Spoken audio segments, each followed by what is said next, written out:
Oiê, tá começando mais um Bem Viver, o nosso programa semanal para falar sobre agroecologia, saúde, alimentação e, claro, sobre cultura popular com quem luta por um mundo mais justo. Eu sou a Aline Macedo e te convido para essa boa prosa de hoje. Simbora! Sementes que viajam de mãos em mãos revelam histórias de vida no Rio Grande do Sul. E depois que as sementes viram árvores, tem plantio para mudar o país inteiro. Da terra para a panela, a chefe Rema Soto traz hoje uma receita saudável e super saborosa. E tem também teatro de bonecos em Cuba. Você já pensou no que pode nascer quando uma semente muda de mãos?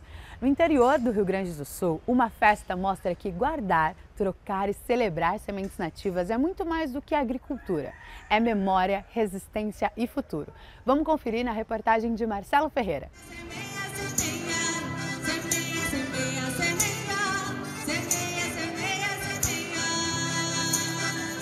Festas da semente crioula são uma tradição camponesa de resgate da agricultura fora da lógica de mercado. Quem multiplica compartilha e quem precisa encontra. Assim foi o 25º Encontro das Sementes Crioulas da Diocese de Santa Cruz do Sul, realizado em Cruzeiro do Sul, município gaúcho atingido pelas enchentes em 2023 e 2024. Para Zeca Lovato, agricultor de Paraíso do Sul, o encontro significa vida e partilha. Trouxe açafrão, batata de cará do chão, caramoela. Eu tenho aqui um arroz sequeiro, um milho, indígena, e mais alguma semente de melancia, Então, isso aqui continua sendo resgatada e é uma semente milenar. Uma semente que, lá dos primeiros povos, hoje presente no encontro da semente crioula diocesana.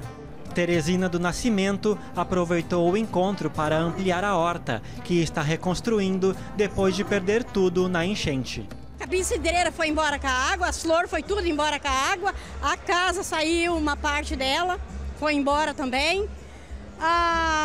Eu vou dizer assim pro senhor, assim, ó, daí essas coisas assim, que nem o abacaxi, eu consegui recuperar agora aqui, porque eu queria comprar e não conseguia. As minhas condições não tá fácil, Mas a minha horta lá tá a coisa mais linda. Eu só tô levando o que eu não consegui ainda, A horta comunitária do Universitário, experiência de plantio urbano no município de Lajeado, iniciou com sementes das trocas em 2021, como conta Magali Brand. Hoje é uma felicidade muito grande, nós como agricultores urbanos de Lajeado, poder já estar contribuindo com essas trocas também. Então hoje, além de pegar sementes que a gente não tem, a gente já está trazendo sementes que a nossa horta está produzindo. A agricultora Márcia Inês Burhardt plantava fumo e, por motivo de saúde, trocou para plantio orgânico. Ela não imaginava que a mudança traria tantos benefícios para a sua família, inclusive financeiros. A gente aprendeu muito, para tu cuidar da nossa terra, porque antes era muito veneno e isso aqui traz um aprendizado muito grande pra gente. A troca de sementes, tu vai pegando coisas diferentes, voltando ao passado, voltando aos nossos avós, que antigamente faziam esse tipo de coisa. A Comissão Pastoral da Terra promove a atividade desde 2001. Uma festa da agroecologia, da espiritualidade e da soberania alimentar, onde não falta a mística camponesa, apresentações artísticas e, claro, feira de sementes, alimentos e artesanato. Entre os feirantes está Sadige Jacomim, guardião de sementes de milho crioulo. Nós estamos trazendo as farinhas de milho crioulo orgânicas, as chimias, as geleias, porque nós temos uma agroindústria de doces e conservas vegetal e ainda produzimos daí o milho. Nós somos guardiões da semente de milho crioulo. Produzimos 11 variedades de milhos diferentes, Para Sadi, não depender de sementes de multinacionais significa autonomia. Nós podemos produzir em nossa propriedade o que nós vamos plantar e vamos produzir. E é muito diferente. Quem compra o nosso produto, principalmente a farinha, eles dão um depoimento que é bem diferenciado e não faz mal. Indígenas Caigangue que vivem em acampamento na beira de estrada na região também estiveram presentes com luta, cultura e uma banca com diversos produtos, como conta Mariane Antunes da Silva. A gente trouxe o artesanato de cipó de taquara, o cipó melome, a erva santa, outros tipos, variedades de chás, né? Que hoje na região são bastante extintos, né? Hoje em dia a gente acaba migrando, né, os indígenas para artesanatos que sejam mais para uso de linhas, uso de miçangas, porque o que a gente usa mesmo está bastante extinto, né? A economia solidária também marcou presença. Entre as iniciativas está a da Associação Cruzeirense de Artesãos. A artesã Liselotte Nitsky conta que o grupo já participou de vários encontros de sementes crioulas.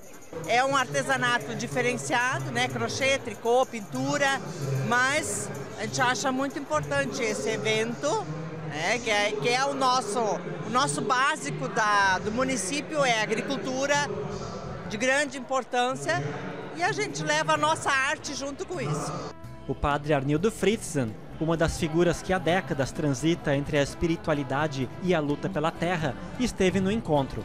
Com uma caminhada que passou pela origem do MST e de outras iniciativas populares do campo, ele deixa uma mensagem sobre a relevância da atividade. O sistema econômico, político e social no qual vivemos, ele tem uma proposta materialista da monocultura. E por isso mesmo vai eliminando a natureza, vai acabando com a natureza, vai destruindo todo o trabalho dos pequenos e vai impondo uma monocultura única que é tocada apenas pelo agronegócio, e o povo acaba ficando como sobra, como exclusão, como lixo. Então, um encontro como esse aqui é fundamental para nós rearticularmos aqueles que sempre fizeram a produção dos alimentos, que são os verdadeiros donos das sementes, porque sempre cuidaram da terra.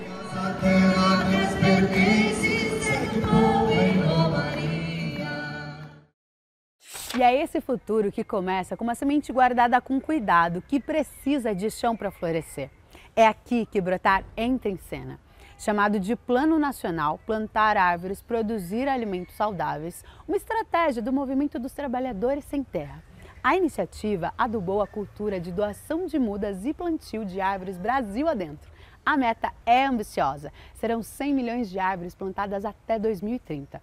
Vamos acompanhar na reportagem de Mariana Castro, Marina Duarte e Camila Salmásio. O Plano Nacional Plantar Árvores, Produzir Alimentos Saudáveis foi criado em 2020 pelo Movimento Sem Terra, com o objetivo de plantar 100 milhões de árvores em 10 anos. A partir da compreensão da necessidade de fortalecer uma cultura camponesa permanente de plantio de árvores nos territórios, de politizar o debate da questão ambiental e potencializar a agroecologia rumo à soberania alimentar, como explica Merielle Oliveira, que compõe o coletivo do Plano Nacional do MST no estado da Bahia. A gente tem as nossas ações com toda a nossa base sem terra, que faz no seu cotidiano o plantio de árvores, nos mais diversos sistemas produtivos, que vão desde os quintais produtivos, às agroflorestas, à recuperação de áreas degradadas, mas também a gente tem as nossas forças vivas dentro desses territórios, né? As cooperativas, associações, as escolas do campo, a juventude. Não adianta hoje a gente falar de uma perspectiva de saída para essa conjuntura que a gente tem vivido se não tiver essa luta entre sujeitos, né, para enfrentamento desse modelo de destruição que tem tanto nos afetado. Então nós, enquanto povo sem terra, a gente reafirma e traz que o Plano Nacional ele é algo organizativo do movimento sem terra, né? Então, ele tem as suas bases em vários assentamentos, acampamentos. Os sujeitos estão desenvolvendo essa cultura permanente de plantio de árvores e reafirmando que só a agroecologia ela é o caminho. A partir de 2025, o MST passou a contar com o Conselho Popular para Plantio de Árvores e Produção de Alimentos Saudáveis, uma frente de mobilização especializada que deve promover espaços de debates públicos, contribuir nas estratégias de plantio e monitorar os efeitos climáticos proporcionados pela campanha, como explica a geógrafa Virgínia Mendonça, que compõe o conselho. A ideia é a gente ter um grupo de pessoas multifuncionais que possam estar atuando nesse projeto de plantio de 100 milhões de mudas. Não é simplesmente plantar, a gente precisa se organizar, precisa ter um planejamento de que mudas, como elas são adaptadas, o solo, quer dizer, a fauna que você vai atrair. Então tem esse grupo de pessoas diverso para poder cada um pensar diferente. É a biodiversidade do pensamento atuando na biodiversidade do plantio de árvores. Criada em 2024, a Brigada Ambiental se soma às estratégias da campanha, com o objetivo de inserir a militância jovem dos assentamentos e acampamentos, vinculando geração de renda para a juventude no campo, combinada com a formação teórica e prática. Do assentamento José Emídio, no município de Capela, no interior do Sergipe, Miguel Arcanjo é um dos brigadistas. Através disso, a gente conseguiu desenvolver mais lá no estado de Sergipe, tanto na conscientização e tanto nas doações de mudas e plantações. A gente também envolveu o coletivo Juventude e o coletivo LGBT também. Como brigadista, para mim foi Novos Horizontes e a gente teve mais um enfoque sobre o que está acontecendo no nosso mundo, no nosso planeta e o quão importante é a agroecologia atualmente. Não só a agroecologia, mas também o plantar árvores e a produção de alimentos saudáveis. Agricultor no acampamento Abril Vermelho, em Juazeiro, na Bahia, Adailton Souza divide a rotina de trabalho entre a coleta das sementes, comercialização e criação de mudas no projeto Armazém das Plantas, criado há 8 anos e que hoje é uma das iniciativas parceiras do Plano Nacional. Adailton mantém ainda um canal no YouTube, onde dá dicas de produção de mudas e cuidados em geral com as plantas.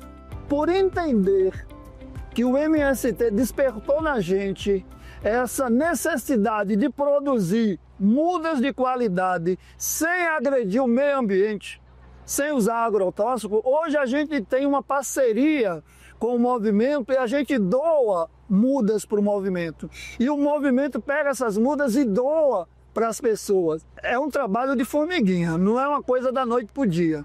Mas muitas pessoas já se conscientizaram da necessidade de guardar as sementes crioulas, né, do plantio de mudas, né, e mais do que isso, de cuidar dessas mudas. Porque não basta você chegar em um determinado lugar, plantar uma muda e deixar ela por conta. Você tem que ter esse cuidado, plantar e acompanhar o desenvolvimento dessa planta. E isso tem acontecido no Brasil de ponta a ponta. O MST tem tido esse cuidado de acompanhar o desenvolvimento dessas plantas, de mapear essas plantas. Da colheita direto para a panela. A nossa chefe querida Rema Soto trouxe hoje uma receita saudável, saborosa e super fácil, com vegetais fresquinhos. Olha só!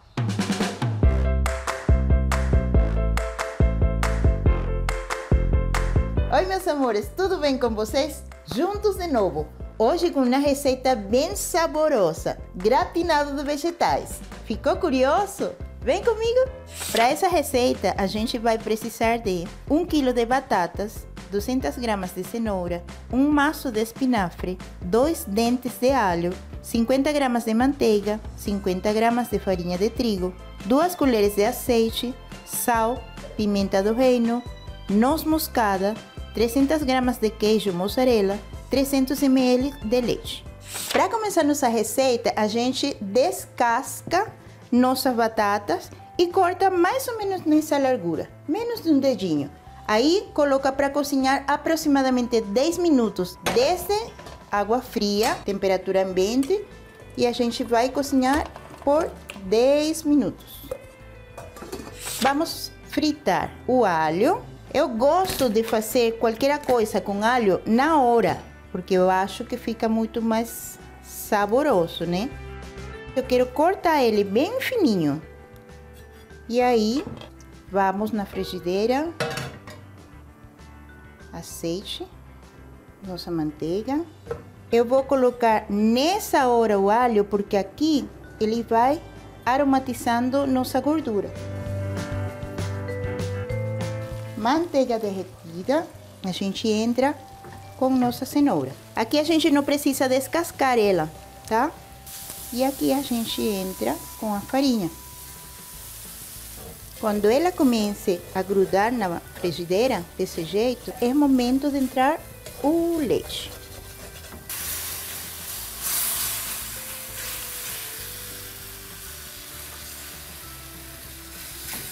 Aí a gente abaixa o fogo e dissolve toda a nossa farinha com a cenoura. Nesse momento, eu gosto de temperar a pimenta do reino, moída na hora. E aí eu gosto de colocar uma pitadinha de sal. Noz moscada, ralada na hora também. Misturamos. E vem nosso espinafre. Cocina mais ou menos uns 10 minutos até nosso espinafre murchar. Recheio pronto. Acertei o sal. E aqui, ó, nossa batata prontinha. Vou te mostrar. Esse é o ponto, tá? Quando ainda não está bem molinha. Desligamos, escorremos e voltamos na bancada para armar nosso gratinado. A gente vai untar nossa forma com nada de azeite. O que a gente vai fazer? Camadas. Batata, recheio, queijo.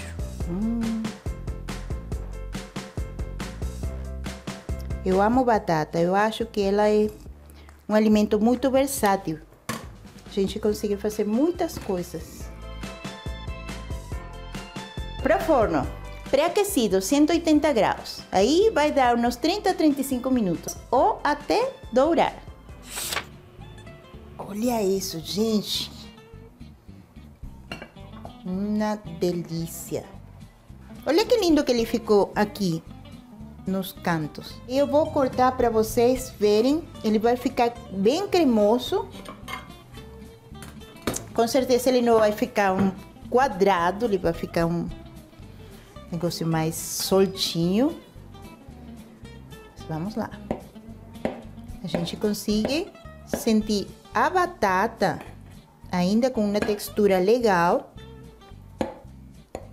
Se a gente não tiver espinafre, a gente consegue fazer com brócolis, com acelga, com repolho, qualquer um.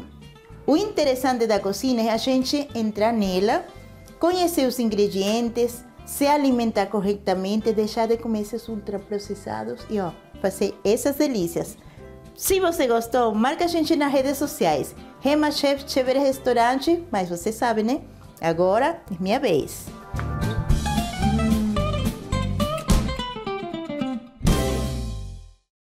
Quem disse que a telona é só para sala escura? O Cine Quebrada leva filmes para as ruas, mostrando que o cinema é para todo mundo. E quem chega mais para contar essa história é o André Nogueira.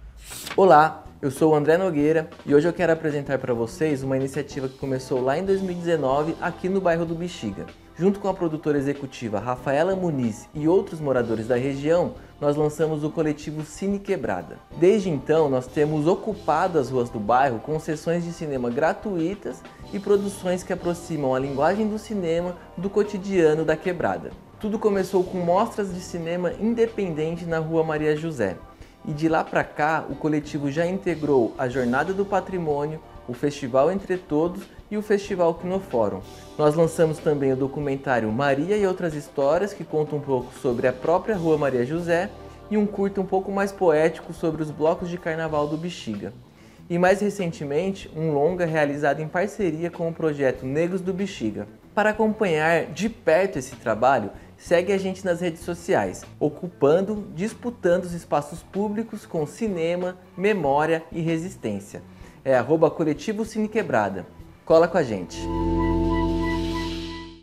Em Cuba, um festival mostrou que o teatro de bonecos é pura poesia e aprendizados. Um encontro onde a arte vira caldeirada cultural cheia de metáforas e encantos. Vamos conferir na reportagem de Gabriel Vera Lopes com narração de Marina Duarte.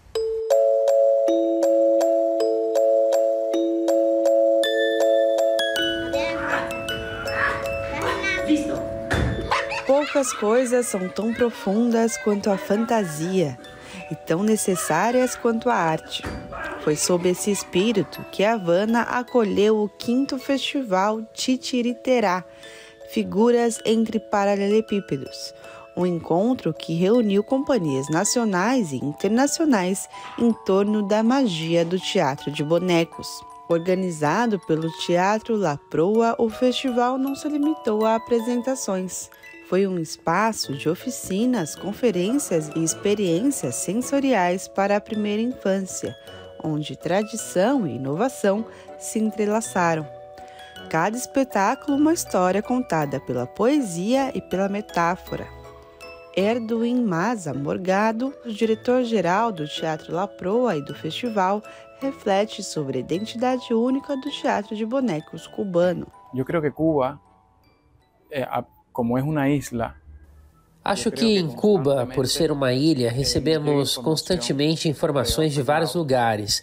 Chegam mestres de outros continentes e também de outras partes do nosso continente. Acredito que todas essas influências vão se acumulando aqui na ilha. Sempre imagino isso como uma grande panela, uma caçarola enorme. São ingredientes que vão se misturando ali, formando uma espécie de caldeirada cubana. Acho que é dessa mistura que nasce o teatro de bonecos cubano, e é isso que nos torna únicos. E de isso nasce, eu creio, que o teatro de títeres cubano, e isso nos hace singulares. Realizado em agosto, o festival celebrou 2 marcos: os 115 anos da escritora Dora Alonso, criadora do Pelucín Del Monte, fantoche nacional de Cuba, e os 85 anos de Armando Morales Riverón, mestre que acreditava no teatro de bonecos como ferramenta para formar seres humanos melhores. Mais do que espetáculos, o evento levou poesia e magia a todos os públicos através de oficinas, palestras e, claro, as risadas das crianças. Sobre a essência dessa arte, Edwin compartilha. O teatro é o reflexo da sociedade, não? E também esse reflexo eu creio que também está em los títeres, não? O teatro é reflexo da sociedade e esse reflexo, eu acredito, também está nos bonecos. Claro que o teatro de bonecos é como a poesia, é a poesia do próprio teatro. Para mim, o fantoche é poesia e uma peça de teatro de bonecos não é a mesma coisa que uma peça com atores. A peça de bonecos tem um nível de metáfora muito mais elaborado, um trabalho de design muito mais refinado. Na minha opinião, eu acho que isso também é um diferencial do teatro de bonecos cubano. O design, o tipo de boneco que se faz. O teatro de títeres cubano, o desenho, o tipo de muñeco que se hace. Com a participação de convidados internacionais, o festival se torna um espaço dinâmico de troca, onde estudantes, artistas, público e especialmente as crianças compartilham saberes e aprendizados, como destaca Gilberto Palma Morales, artista mexicano do grupo Criando e Titireando. Aparentemente nosotros venimos a compartir com as novas gerações nossos. Aparentemente, viemos para compartilhar com as novas gerações nossos saberes, tudo o que já fizemos há anos com os bonecos. Mas, curiosamente, também aprendemos com eles.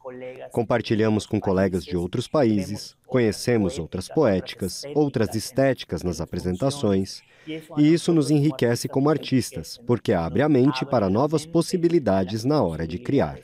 Sempre digo que os cubanos suam arte.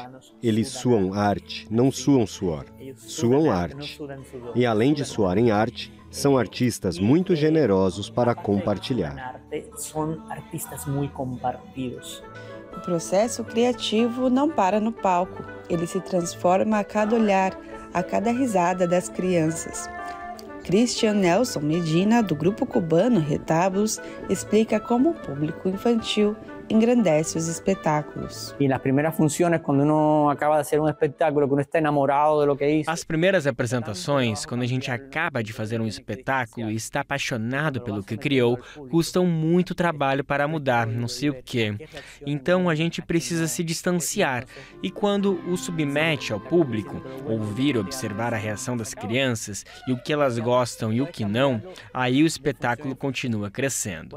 Dá para acrescentar ou tirar coisas de uma apresentação para outra, dependendo do público, de você mesmo, de como a obra vai crescendo, porque a obra também é um organismo autônomo que vai crescendo e evoluindo. Tem um ponto em que, claro, ela se estabiliza, mas essa é a melhor parte. E a única coisa que faz a gente não se entediar no teatro é isso, que a cada apresentação você pode mudar, recriar e acrescentar algo novo.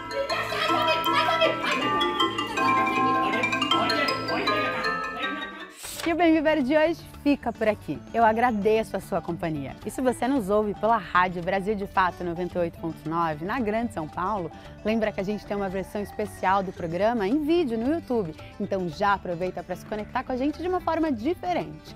E não esquece, de segunda a sexta às 7 horas da manhã, nessa mesma sintonia, a gente tem uma versão do programa no rádio. E por fim, na sua plataforma de áudio favorita, a gente tem um podcast de conversas diárias. É só você colocar Conversa Bem Viver.